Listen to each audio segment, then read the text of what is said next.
Waraanni gaafa jalqabu namoonni siyaasaa rasaasa kennu, sooressonni ammoo maallaqa kennu, hiyyeeyyoliin ammoo ijoollee isaanii qaalii kennu. Gaafa waraanichi xumuramu ammoo namoonni siyaasaa rasaasa isaanii haftee funaannachuun aangoo qabatu. Sooressonni ammoo qabeenya isaanii haftee walitti funaannatanii isheedhaan sooromuu jalqabu. Maatiin hiyyeessaa fi haadholiin garuu ijoollee isaanii rasaasatti kennan bakka awwaalchaa barbaadu. Kun jecha lammiilee Oostiriyaa waraanni maal akka ta'e sirriitti baranidha. Oduu keenyaarraa oduu ammeetiin jalqabna. Israa'el tarkaanfii hamaa Iraan irratti fudhatteen jeneraalota waraanaa Iraan dheengadda muudaman ammas ajjeefte. Hoomaa misaa'ilaa Iraan Israa'el irratti bobbaafteen ammoo addunyaan akka fiilmiitti halkanii daatii kaasee ilaalaa buleera. Magaalaan guddittiin Israa'el Tel Aviv cinqii keessa bulteetti. Ganamni har'aas Israa'eliif dhukaasaa misaa'ilaatiin bari'eera. Har'a ganamas guyyaa shanaffaaf waraana Israa'elii fi Iraan misaa'ilota 20 Israa'elitti yoo ergitu waajjira basaasaa Mosaad daaraa gootee jirti. Amma immoo Ameerikaan akkuma Israa'el kanaan dura ajajjee ergaa hatattamaa uummata Iraan Teheraan jiraataniif dabarsitee jirti. Lammiileen Iraan magaalaa guddittii Teheraan keessa jiraatan hatattamaan magaalattii gadhiisanii akka ba'an ajajjeetti. Israa'el tarkaanfii halkaniidaa Iraan irratti fudhatteen waajjira TV Iraan tamsaasa kallattii irra ture keessatti namoota 3 kallattiin yoo ajjeeftu, kana malees jeneraala waraanaa Iraan dheengaddaa filatames akkuma ajajoota Hezbollaa ji'aan duraa duguugaa turte faana hordofuun ajjeestee jirti. Kana malees Israa'el tarkaanfii haaloo bahannaa banteen jeettiiwwan Iraan daaraa yoo gootu buufata gabbisa niwukilaaraa Iraan ittiin dhaadattus akka hin jirre gootee jirti. Amma Iraan keessatti wanti raawwatamaa jiru hin beekamu. Sababni isaas intarneetiin guutummaatti Iraan keessaa cufameera. Uummanni Teheraan keessa jiraataa turan toora galuun magaalattii gadhiisanii ba'aa jiru akka miidiyaaleen addunyaa gabaasaa jiranitti. Balalliin addunyaarraa gara Israa'elii fi Iraanitti taasifamu adda cituu isaatiin daandiin xiyyaaraa Itoophiyaas balallii gara Israa'elitti taasisuuf ture haqeera. Gama biraatiin gatiin boba'aa samii tuqeera. Waraanni wal fudhatanii baduu Iraanii fi Israa'el gidduutti adeemsifamaa jiru kun garamitti akka goru wallaalamee jira. Lammiileen Iraan magaalaa Teheraan keessa jiraatan sababa maaliitiif magaalaa Teheraan gadhiisanii akka ba'an Ameerikaa fi Israa'el ajajan, akkasumas waraanni kun kan dhaabbachuu danda'u yoo maal ta'edha kan jedhu pirezidaantiin Ameerikaa Doonaald Tiraamp ifaan ifatti dubbataniiru. Garuu addunyaan waan dhagaa jiru hin fakkaatu. Doofiin isaa immoo biyyoota Afrikaa boba'aa mataa isaanii hin qabne balaa keessa buuseera. Ofii ba'aa giddu galeessaa keessatti har'aa maaltu ta'aa jira? Odeeffannoo bal'aa isin biraan ga'uuf qabanneerraa nu waliin tura. Nagaa faraarri Waaqayyoo bakka jirtanitti hunduma keessaniif haa baay'atu. Akkam jirtu daawwattoota Kiristiyaan Miidiyaa. Odeessa wayitaawaa yeroo kanaaf isiniif qindeeffannee isin biraan ga'uuf qabannee dhiyaanneerra. Hamma xumura qophii keenyaatti nu wajjin turaan affeerraa keenya. Yeroo jalqabaaf gara chaanaalii keenya Kiristiyaan Miidiyaatti kan dabalamtan subscribe kan jedhu tuquun mallattoo beelii sana fuulduratti isinii dhufu ala tokko tuquun ol kan jettu irra kaa'adha. Kana gochuu keessaniin odeeffannoowwan kiristiyaanummaa fi Afrikaa akkasumas addunyaa wayita karaa chaanaalii keenyaa gadhiifaman hunduma dursee akka isin qaqqabuuf isin gargaara. Like, share godhaa, yaada keessan saanduqa yaadaa keessatti nuu qoodaa. Kallattiidhaan gara oduu keenyaatti wal wajjin hadabarru.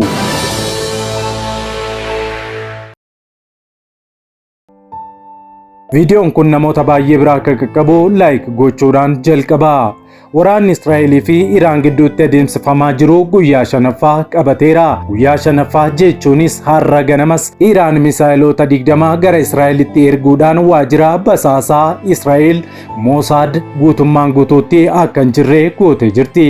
Halkan edaa tarkaanfii Israa'el Iraan irratti fudhatteen ammoo buufanni gabbisa niwukilaaraa Iraan akka hin jirre yoo ta'u, jettiiwwan waraanaa Iraanis barbadaanii jiru. Kana malees waajjirri TV mootummaa Iraan tamsaasa kallattii irra otoo jiru balaa misaa'ilaa Israa'el Iraan irratti raawwatteen barbadaa'eera. Lubbuun namoota 3 tamsaasa kallattiitiin darbee jira. Jeneraalonni Iraan guyyoota lamaan dura haaraa muudamanis tarkaanfii Israa'el raawwatte kanaan ajjeefamanii jiru. Ganama har'aa sagaleen saayirenii daandiiwwan Israa'el irraa dhaga'amaa tureera. Iraan akka haaraatti misaayiliidhaan Israa'eliin haleelaa turteetti. Qondaalonni Israa'el akka jedhanitti Iraan misaayilota 20 ta'an gara Israa'elitti dhukaasuu himaniiru. Dhu'iinsi sagalee guddaa qabu Yerusaalemii fi Teel Aviv keessaa dhaga'amaa tureera. Israa'el qilleensa irratti ofirraa ittisaa kan turte yoo ta'u, tajaajilli yeroo hatattamaa iddoowwan Israa'el haleelaman qaqqabees jira. Teheraan keessatti ammoo dhukaasni ittisaa guddaan dhaga'ameera. Israa'el haleellaa TV biyyaalessaa Iraan irratti raawwatteen hojjettoonni 3 ajjeefamuu isaanii ibsamee jira. Ministeerri muummee Israa'el Benjaamin Naataaniyahuun sagantaa misaayilaa fi niwukilaaraa Iraan barbadeessuu himuun ta'us humni isaanii yeroo dabalataa barbaada jedhaniiru. Pireezidaantiin Ameerikaa Doonaald Tiraamp waa'ee humna qilleensaa Air Force One gabaastotatti yeroo dubbatanitti sagantaan niwukilaaraa Iraan isa dhugaa akka dhaabbatuun barbaada jedheera.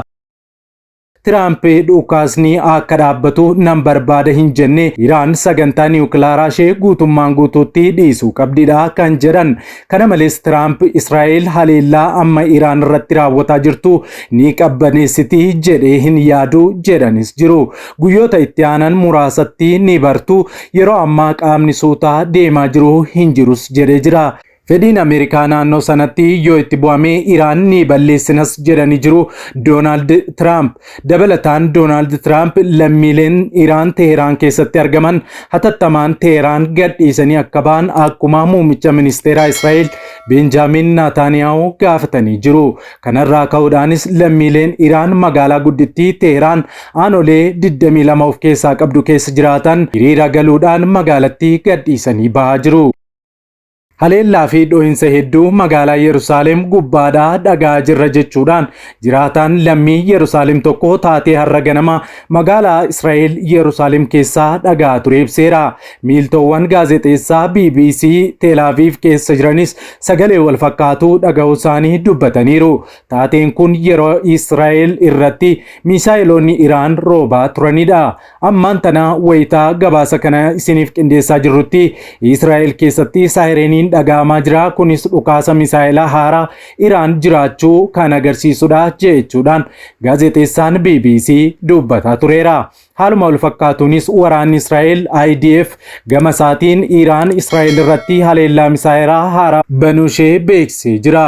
Itti dabaluunis Iraan dalga misaayila haaraa Israa'el irratti furguggifte jechuudhaan raayyaan ittisaa Israa'el beeksiseera. Sagaleen akeekkachiisaa saayirenii haleellaa qilleensaa guutuu biyyattii keessatti dhaga'amaa kan ture yoo ta'u, IDF jiraattonni Israa'el qajeelfamaa ajajaa Home Front akka hordofan gaafateera. Qajeelfamni ajajaa Home Front dahoo manaa lafa jalaa jechuu yoo ta'u, wayitaa sagaleen saayirenii Israa'el keessatti dhaga'amu lammiileen Israa'el guutummaan guutuutti mana lafa jalaatti akka baqatan kan ajajudha. Oduu amma dhaga'amaa jiruun ammoo humni waraanaa Israa'el ajajaa olaanaa waraanaa Iraan kan yeroo waraanaa kana keessa haaraa muudamee ajjeesuu beeksise. Ali Shadmaanii ajajaa gameessa waraanaa Israa'el yoo ta'u, erga haleellaan Israa'el eegalee ajajaa olaanaa waraanaa Iraan ta'uudhaan tajaajilaa tureera. Guyyoota arfan darbaniif jechuudha. Qondaalli waraanaa Iraan ajjeefame kun hoogganaa isa dura ture kan jimaata darbee waraana Israa'eliin ajjeefameen booda akka waraana hooggananiif muudamanii garuu guyyoota muraasaan booda ajjeefamaniiru. Shadmaaniin giddugalaa karooraa waraanaa baasuu kan yeroo haleellaan mudataa jirutti gahee olaanaa gumaachutti ajajaa olaanaa ta'uudhaan muudamee ture. Giddugalli kun opereeshinii waloo IRBC fi waraana idilee kan Iraan kan qindeessudha. Erga namni isa duraa hoogganaa ture Goola Maalii Rashid jimaata darbe ajjeefamanii kan muudame yoo ta'u, ajajaan yeroo waraana kanatti dirqamni itti kenname kun qondaala olaanaa bulchaa biyyattii waliin hariiroo cimaa nama qabus tureera. Israa'el haleellaa jimaata darbe eegalteen ajajoota waraanaa olaanoo fi saayintistoota Iraan hedduu ajjeesuun gabaafamaa jira. Ammas aangaa'ota mootummaa fi waraana biyyattii irratti xiyyeeffachuun haleeluu itti fuftees jirti. Haleellaa Iraan ganama har'aa waraanni Israa'el gabaasee hordofe amma suuraaleen miidhaa guddaa giddu galeessa Israa'el keessatti mudate agarsiisuu ba'aa jira. Akka hojjettoonni balaa abiddaa himaa jiranitti naannoo boolla Herzliyaa kan kaaba Teel Aviv keessatti argamutti Otoo bisoonni nama deddeebisan qabeenyummaan isaanii kan Israa'el ta'e wayitaa abiddaan boba'an argamanii jiru. Akka odeeffannoon ba'aa jiru agarsiisutti tarkaanfii Israa'el Iraan irratti naannoo gabbisa niwukilaaraa irratti fudhatteen humni niwukilaaraa gabbisaa jiru Iraaniin geggeeffamu kun daaraa ta'uun ibsamee jira. Magaalaan Taabriz haleellaa jalqabaa jimaata Israa'el Iraan irratti raawwatteen yoo haleelamu suuraaleen kaan buufataaleen misaa'ila biyyattii bebeekamu haleelamuu mul'isanis jiru. Israa'el ammallee iddoowwan ijoo ta'an irratti qiyyaafattee Iraan haleeluu cimsitee jirti.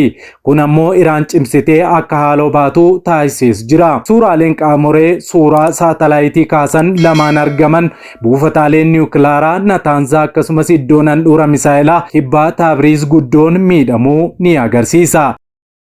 Jarmiyaan teekinooloojii Maaksar jedhamu kan suuraalee saatalaayitii kunneen kaasee miidhaa buufataalee niwukilaaraa Nataanzaa fi Isfahaan keessatti argaman irra ga'e qulleessee agarsiiseera. Buufata niwukilaaraa guddichaa kana keessa kutaaleen kunneen miidhamuu xiinxalee kan adda baasee Inistituutiin Qorannoo Saayinsii fi Nageenya Idil-Addunyaa jedhamu ibses jira. Jimaata darbee hoogganaan ejensii anniisaa atomawaa Idil-Addunyaa Raafaayil Giroosii akkas jechuun mana maree nageenyaa dhaabbata biyyoota gamtoomaniitti himanii turan. Bakki Iraan yuuraaniyeemii itti gabbisaa jirtu kun lafa irraa barbadaa'eera.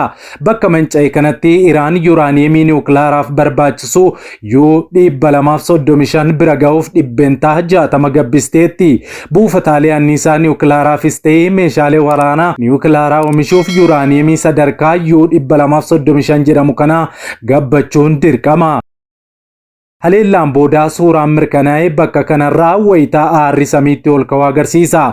Meeshaalee waraanaa da'annoo lafa jalaa dhoosuun haleellaa qaqqabsiisan kunneen duraan Israa'el Gaazaa fi Libaanos keessatti fayyadamtee jirti. Caasaalee lafa jalaa gareen hidhattootaa qopheeffatan boombiiwwan kunneen diigaa tureera.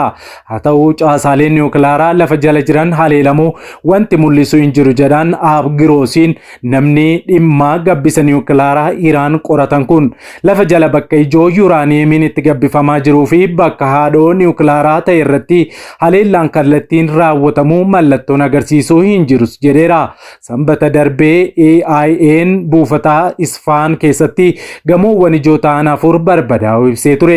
Jarmiyaan dhimma niwukilaaraa hordofuu carallaan niwukilaaraa iddoo buufataalee Nataanzaa fi Isfaan alatti ba'ee mul'ate yookaan yaaddoo gama kanaan jiru akka hin daballee ibsee jira. Maaksar iddoo buufataalee niwukilaaraa ijoo Iraan lama biroo irraas suuraalee saatalaayitii dhiyeessee jira. Kuusaan meeshaalee waraanaa iddoon misaayiloonni dhokfamanii fi gamoowwan mankuusaa meeshaalee waraanaa ta'an hedduun kanneen haleelaman akka ta'anis ibsameera. Naannawaa Kermanshaah jedhamu keessatti suuraan qulqullina hin qabnee fi jarmiyaa Pilaanet Laabs jedhamurraa argame buufata misaayilaatti haleellaa guddaan mudachuu fi gamoowwan lama manca'u mul'isa.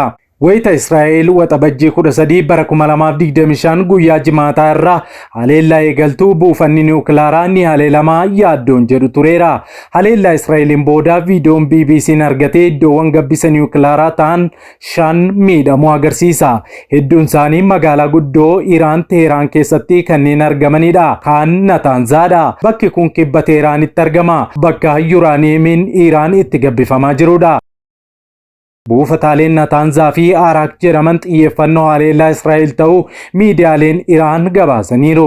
Iraan sagantaa niwukilaaraa ishee faayidaa uummataaf ta'uu irra deddeebiidhaan ibsiti. Qaamni dhimma niwukilaaraa hordofuu ammoo kana amanee hin fudhanne. Buufanni Nataanzaa buufata guddicha yuuraaniyeemii niwukilaaraa oomishuuf gargaaru itti gabbisanidha. Dubbii himaan waraana Israa'elii Effi Defriin waxabajjii 13 bara 2025 Israa'el iddoo kana miidhuu ibsanis turan. Iddoon kun kutaa lama qaba. Gabbisa niwukilaaraa yaalii taasifamuu fi gabbisa niwukilaaraa qabatamaan taasifamu yookaan isa ijoo jechuudha. Iddoon kun balaa itti dhufu qolachuuf jecha lafa jalatti kan Iraan ijaartedha. Manni maree nageenyaa United Nation Iraan gabbisa yuuraaniyeemii bakka kana akka dhaabduu akeekkachiisulleen buufatichi garuu bara 2007 irraa eegalee hojii isaa ittuma fufee jira. Iddoon lafa jalaa kun gamoowwan gurguddoo 3 qaba. Meeshaalee gabbisa yuuraaniyeemiif oolan 50 qabachuus danda'a jedhu sun anniisaa niwukilaaraa oomishuuf kan gargaarudha. Itti dabaluun ammoo hanga 90 gabbifamuun yuraaniyeemiin jechuudha meeshaalee waraanaa niwukilaaraa oomishuuf ooluu danda'a jedhu. Haa ta'u malee erga Ameerikaan bara bulchiinsaa pireezidaantii Tiraamp isa jalqabaa bara 2018 marii sagantaa niwukilaaraa Iraan keessaa baatee gabbisi yuraaniyeemii biyyattii akkaan dabalee jira. Amma 60 irraan geesseetti 90 geenyaan meeshaa waraanaa niwukilaaraa hidhattee jechuudhas jedhama. Inni biraan buufata Fordo jedhamudha. Kun buufata lafa jalaa magaalaa Teheraan irraa kallattii kibbaatti kiiloomeetira 160 fagaatee naannawaa Qoom jedhamutti argamuu fi eegumsa cimaa qabudha. Gaara keessatti lafa jalatti ijaaramee jiraachuunsaa bara 2009 barame. Kun yaaddoo sagantaa niwukilaaraa Iraan irra ture baay'ee akka dabalu godheera. Buufati kun meeshaalee gurguddaa yuraaniyeemii gabbisuuf oolan 3,000 akka qabatutti ijaarame. Haleellaa qilleensaa ofirraas qolachuu danda'a. Bu'uura waliigaltee JCPOA jedhamuun Iraan buufata kana giddugala qorannootti geeddaruun hojii gabbisa yuraaniyeemii galtee waggoota 15f adda kutuu ibsitee turte. Haa ta'u malee erga Ameerikaan marii kana keessaa baatee Iraan sagantaa ishee deebiste. Bara 2021tti gabbisa yuraaniyeemii 20% guddiftee jirti. Bara 2022 ammoo gabbisa yuraaniyeemii buufata Fordo qofaa 60 irraan geesse jechuudha. Jalqaba akka giddugala qorannoo carallaa niwukilaaraatti eegalte. Giddugalli kun dandeettii piluutooniyeemii oomishuu qaba. Kun ammoo meeshaalee waraanaa niwukilaaraa oomishuuf oola. Kanaaf giddugalli kun sagantaa niwukilaaraa Iraan irratti yaaddoo dabaleera. Iraan bara 2026 giddugala kana akka hojii eegalchiistuu ibsiteetti. Egereen giddugala kana sagantaa niwukilaaraa Iraan keessatti yaaddoo guddaa ta'e itti fufeera. Giddugalli Iraan teeknooloojii gara biraa Isfaan jedhamu ammoo yuraaniyeemii gabbatee gara anniisaa niwukilaaraatti oomishuuf gargaarutti kan geeddaramudha. Yuraaniyeemiin buufataalee Natanzaa fi Fordo jedhamaniif gargaaru yuraaniyeem heksafluoraayid UF6 jedhamu iddoo kanatti oomishama. Carallaa niwukilaaraa oomishuufis gargaara. Buufata Besheer dabalatee jechuudha. Onkoloolessaa 2023 Iraan giddugala qorannoo kanatti damee arfaffaa banuuf akka jirtu beeksiftee turte. Maarree Israa'el yeroo ammaa kana buufataalee gabbisa niwukilaaraa kana kan isheen haleelaa jirtu. Fuulduratti maaltu ta'inna laata? Waaqayyo abbaa giddu galeessaa keessatti lammiilee dhiigni isaanii dhangala'aa jiruuf giddu galuudhaan nagaa buusu.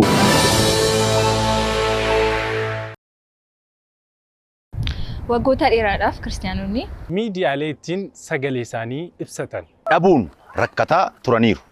Bari'uun waan hin oolleef maarree kunoo Kiristiyaan miidiyaa sagalee nuuf ta'aa jira. Kanaaf miidiyaa haqaa odeeffannoo dhugaadhaaf wayitaawaa YouTube Kiristaan Miidiyaa subscribe, like, share godhaa. warra sagalee dhabaniif sagalee ni taana. Yesuus fayyisaadha. Egaan daawwattoota Kiristiyaan miidiyaa oduun yeroo kanaaf isiniif qindeeffannee kanneen hanga ammaatti daawwattanidha.